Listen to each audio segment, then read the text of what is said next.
চলে এসেছি সুরজিৎদার কাছে, অনেকদিন পরে এলাম সুরজিৎদার কাছে মোমো খাওয়ার জন্য। তো সুরজিৎদা, তোমার কাছে এসেছি অনেকদিন পরে, তুমি কাইন্ডলি আমাকে একটু বলবে, অনেকে মানে কমেন্ট করে আমাকে বলছে যে তোমার যে মোমো, এই মোমোটা এত সুস্বাদু কিসের জন্য, এত কিসের জন্য লোকে বলছে যে এত সিক্রেট কিছু মশলা টশলা দাও, এরকম কোনো মায়াবী মশলার কোনো ব্যাপার আছে নাকি তোমার দোকানে, যদি একটু বলো। না না, দেখো মায়াবী মশলা বলে কিছুই হয় না।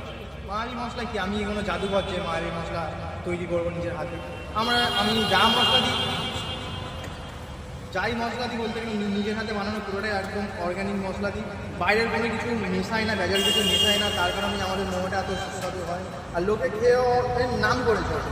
আচ্ছা আচ্ছা, তো সিক্রেট মশলার যে ব্যাপারটা অনেকে বলছে মায়াবী মশলা, কারণ সোদপুরে একজন আছে 18 ইঞ্চি রোল বিক্রি করছে, যেখানে বলা হয়েছে যে মায়াবী মশলা মায়াবী জাদুর হাতে, ঠিক আছে?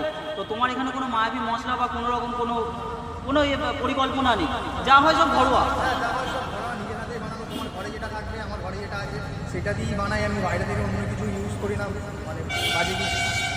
মানে কোনো মায়াবী মশলা টশলা কিছু নয়, যা সিক্রেট কেন বলছে, তারা সবাই বলছে সিক্রেট বলে, কারণ ওদের ভালো লাগে সবার কাছ থেকে যে মোমোটা ওরা খেয়ে আসে আমার দোকানে এসে, ওরা অন্য ধরনের মোমো পায়, অন্য ধরনের টেস্ট পায়, সেই জন্যই বলে। টেস্ট কি বলছে?